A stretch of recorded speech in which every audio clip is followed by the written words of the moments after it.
Hi, Miss Leonard's class. It's Riley's grandpa, and it is the next week. It's April 20th today, and it was a wonderful day today. I hope you guys had a chance to go outside and enjoy the sunshine after it was kind of rainy this morning, and had a chance to go out and enjoy the temperature and maybe ride your bike or roller skate or play hopscotch with chalk and make a four-square box if you've got brothers and sisters and play foursquare. I hope you're finding things to do, and I hope you're enjoying the videos and enjoying. I understand you guys get together on video was it Monday, I think? You guys get together and spend some time talking on like a FaceTime kind of a thing. So I hope that's fun for you. Hi, Riley. I missed you. I'm sure you guys all miss your grandparents and your friends and from school and being able to go do things other than sit at home. But Miss Leonard was very prepared, because when she gave me these books to read, she gave me months of books to read, and I didn't think I was going to need months of books, but we do need months of books. So I still have probably another 3 weeks worth of books, and then I'll need some more books from Miss Leonard.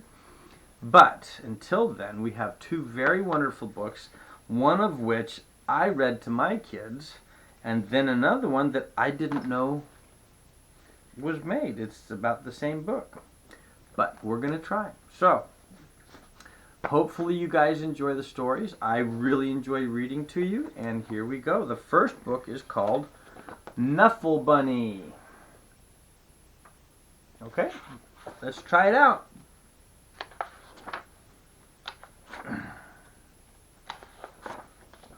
Okay, wow, this is a big book. I might have to hold this differently here so we can do this. There we go. Let's do it like this. Alright, let me hold it. Not long ago, before she could even speak words, Trixie went on an errand with her daddy.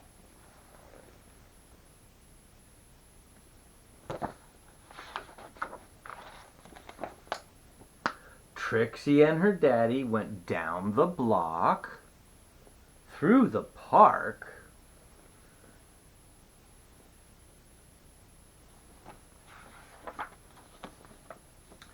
past the school, and into the laundromat.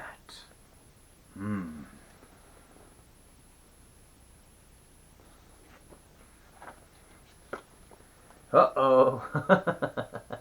Trixie helped her daddy put the laundry into the machine. How many of you know what Trixie is holding?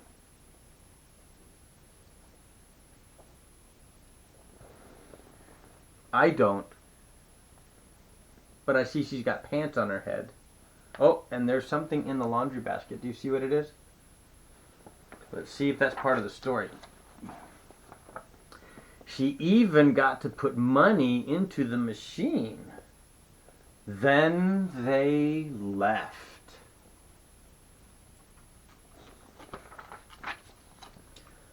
But a block or so later, Trixie realized something.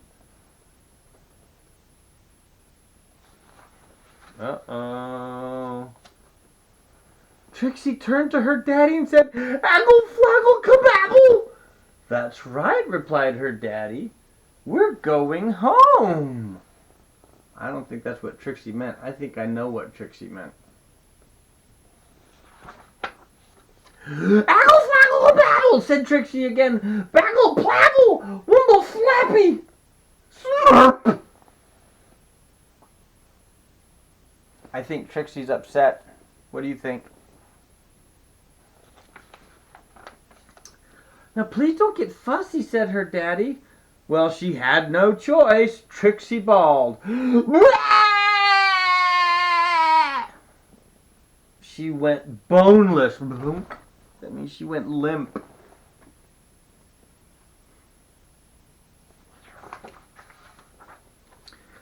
She did everything she could to show how unhappy she was. By the time they got home, her daddy was unhappy too.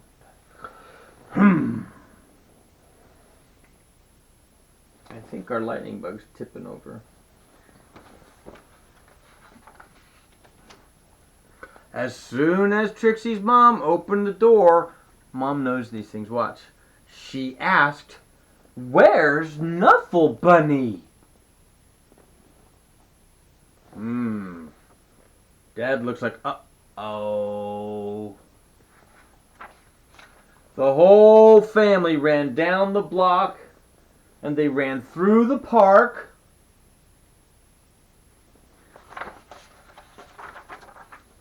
They zoomed past the school and into the laundromat.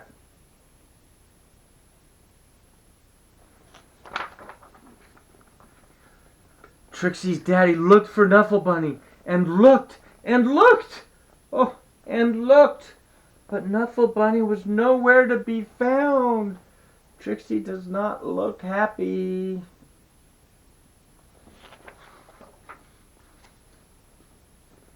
So Trixie's daddy decided to look harder until... So Trixie couldn't say any words at all. Remember, she was going gaggle, flabble, gaggle, waggle. But until they found, and she yells, "Knuffle Bunny!"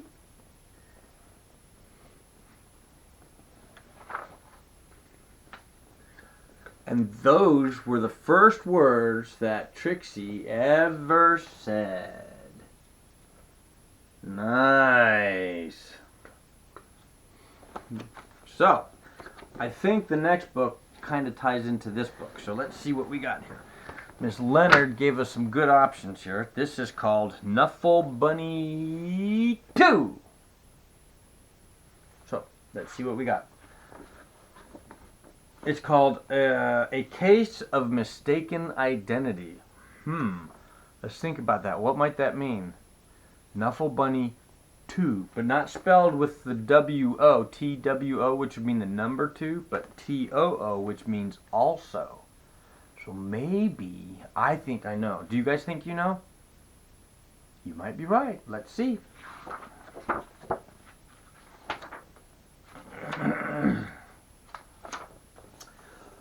So here we go. Let's read. Again, it's a long book, so I'm going to have to hold it differently.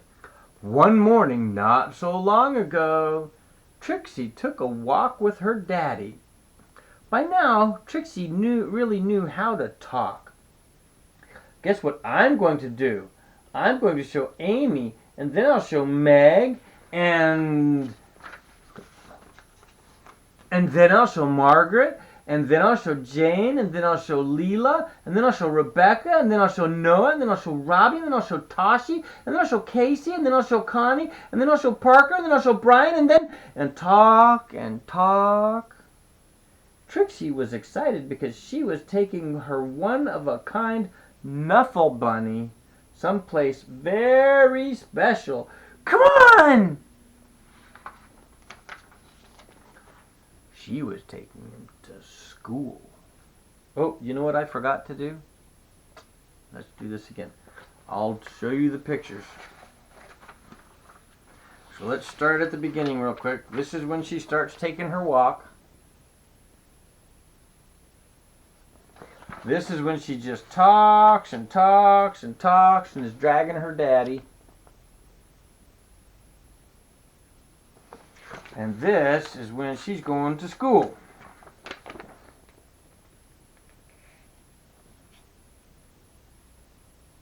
Okie doke. Let's go to the next one.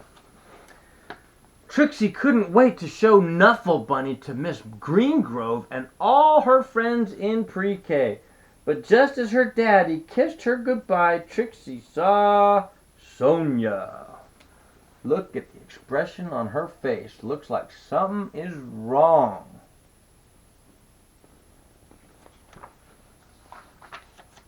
Oh, no way! Jump back! No way! Suddenly, Trixie's one-of-a-kind Knuffle Bunny wasn't so one-of-a-kind anymore. Looks like Sonia's got a Knuffle Bunny.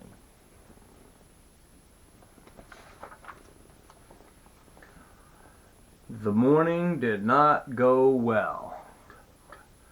Knuffle, Knuffle, Knuffle, Knuffle! So that's Sonia and Trixie arguing how to say the name.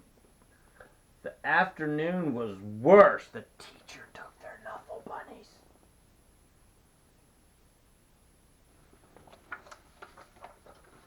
Oh.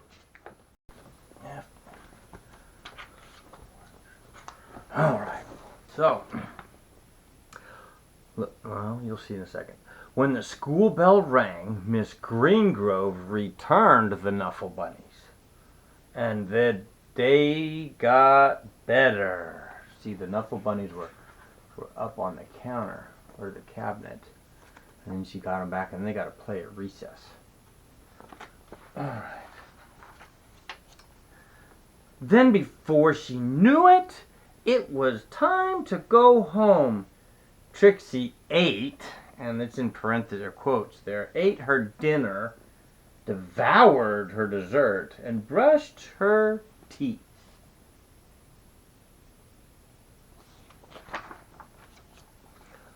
And tried to escape Mommy and Daddy from Planet Snurp. At 1/2 bedtime, Trixie was tucked in. Do you have a 1/2 bedtime, or do you have a set time? Because I have a set time. I go to bed at 10 o'clock at night. Sometimes. But a few hours later, let's say that like SpongeBob, a few hours later,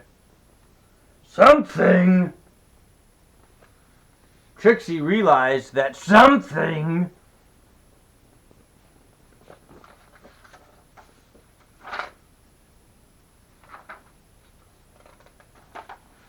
what? Oh, she realized something.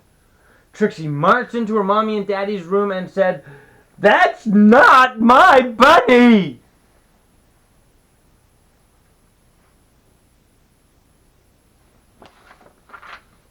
Trixie's daddy tried to explain what 2:30 in the morning meant. He asked, "Can we deal with this in the morning?" Trixie's daddy went to the phone because apparently Trixie could not wait until the morning. Is your daddy like that, or would he just tell you to go back to bed? I think I would tell my kids to go back to bed. Before he even made it down the stairs, the phone rang. Who could it be? On the other end of the phone, "We have your bunny," said a man's voice on the other end.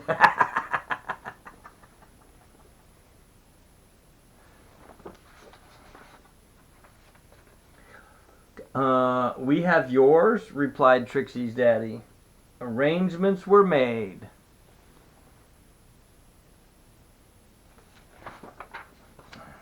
Oh my goodness. Trixie and her daddy rushed across the neighborhood in the middle of the night.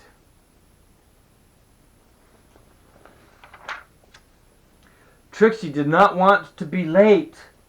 Neither did Sonia. Dum dum dum dum dum dum dum. There was an exchange. "Hand over the bunny and no one gets hurt." No, I'm just kidding. That wasn't part of it. And the Knuffle bunnies were back where they belonged. Trixie had hers and Sonia had hers. I wonder how they knew they weren't the right bunnies. I bet you guys could tell if they weren't your stuffed animals. "I was so worried about my bunny," said Sonia. "So was I," said Trixie. Then they both said, "I'm glad you got your bunny back," at the exact same time. What would you say if somebody said the exact same thing at the exact same time? You know what I'd say? I'd go, "Jinx!" And that's how Trixie found her first best friend. Thank you, Miss Leonard. That was such a wonderful set of stories. We really appreciate it. That was very nice. All right, you guys ready? It is the last couple chapters of the imagination book. So we didn't need to use our imagination to read this story because we all understood what was going on because you could see the pictures.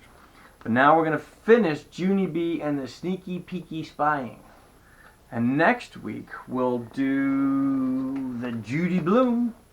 And there's a whole chapter in here that Miss Leonard doesn't want me to read, but I'll talk to you about that next week when we read the book. Alright, so imagination caps on. Start thinking about what things look like so you could share with us what your imagination looks like. So here we go. Do you remember what's going on? Where are we at here? Oh, she's in the principal's office, remember? And she just spilled the beans that Mrs. ate a grape in the grocery store. That's right.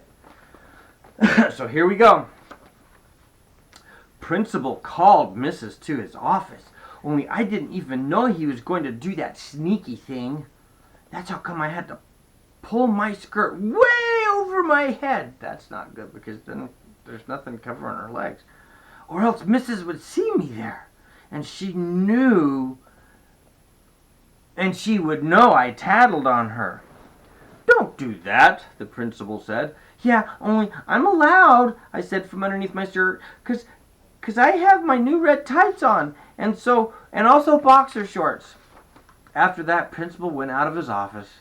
I heard my teacher's voice outside the door. Then I quick got down from my big wood chair and I hid it under the principal's giant desk, 'cause I was scared of what was going to happen. That's why. I stayed quiet for lots of minutes. Then I heard feet come back in the office, and so I made my breath very quiet. Junie? Junie B. Jones? Said the principal. She might be hiding, said Mrs. She's good at that, you know. And so just then I had to think of something very quick, or else they might come looking for me. Yeah, only Junie B isn't hiding, I said in a scary voice. Junie B had to go home. Only don't call her mother, or else she will get mad at you and crack your head open. Wow, Junie B's mom sounds vicious. After that, feet walked real fast around the desk. It was Principal. Come out of there right now, young lady, he said. I peeked my eyes at him. Shoot, I said very quiet. Then I had to sit in the big wood chair again, and Mrs. sat down next to me, except for I didn't look at her, or else she might be making a fist at me. Good afternoon, Junie B, she said in a nice voice. I did a gulp.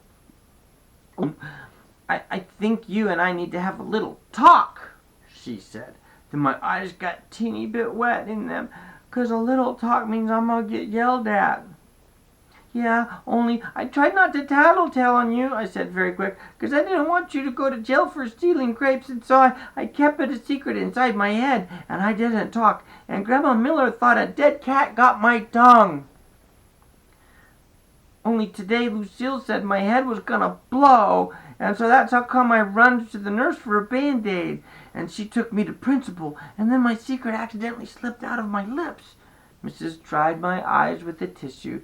It's okay, Junie B, she said. I'm not angry at you. I just need you to know what you saw me do at the grocery store. Can you tell me what you saw? Then she said the word exactly. I made my voice very whispery. I exactly saw you eat grapes, I told her, except for you didn't pay for them. And the store man, so you just put them in your mouth and ate them. And that is called the word of stealing, I think. After that, I hid my head under my skirt again. You don't have to hide, Junie B, said Mrs. I'm the only one who should be hiding. I'm the one who took the grapes. I peeked my eyes over my skirt at her. And then Mrs. did a little smile, and she explained all about what happened. 2 weeks ago, I bought some grapes at the grocery store, but when I got home, I discovered they were sour.